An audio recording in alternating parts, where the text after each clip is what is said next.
2009 সালের 25 মে আঘাত হানে প্রলয়ঙ্কারী ঘূর্ণিঝড় আইলা। 5 বছর পেরিয়ে গেলেও দুর্গত মানুষের ভাগ্য ফেরেনি। এখনো অনেকেই পান করেন দূষিত পানি। স্বাস্থ্য ঝুঁকিতে এলাকার অসংখ্য মানুষ। প্রতিদিন ভোরের আলো ফোটে ঠিকই, কিন্তু কাটে না আইলা দুর্গত এলাকার মানুষের ভাগ্যের অন্ধকার।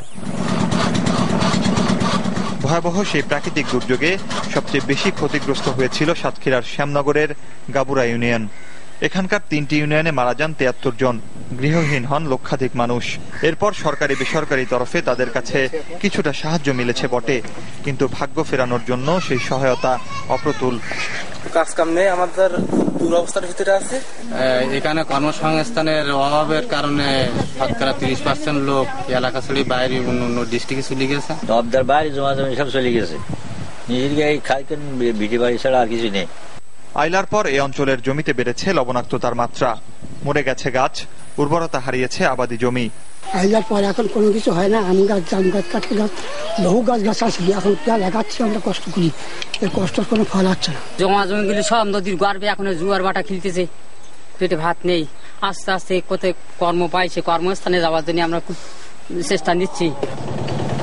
আইলার পর শ্যামনগরকে রক্ষায় নির্মাণ করা হয় 27 কিলোমিটার বেড়িবাঁধ, কিন্তু নদীর তীব্র স্রোতের কারণে বারবার ক্ষতিগ্রস্ত হচ্ছে তা।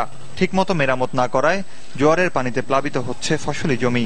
গাবুরা এবং শ্যামনগরের বিভিন্ন অংশ, কালীগঞ্জের বিভিন্ন অংশে এই স্লোপ প্রটেকশনের অংশটি নদী ভাঙ্গন টাচ করে দিচ্ছে।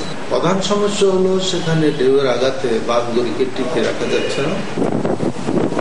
একটি বেসরকারি উন্নয়ন সংস্থার তথ্য বলছে 2009 সালে ঘূর্ণিঝড় আইলার পর সেখানে হতদরিদ্রের সংখ্যা বেড়েছে 43%। এখানকার 74% মানুষ পান করেন উচ্চমাত্রা লবণাক্ত ও দূষিত পানি। এতে নিয়মিত অসুস্থ থাকছেন 95% মানুষই।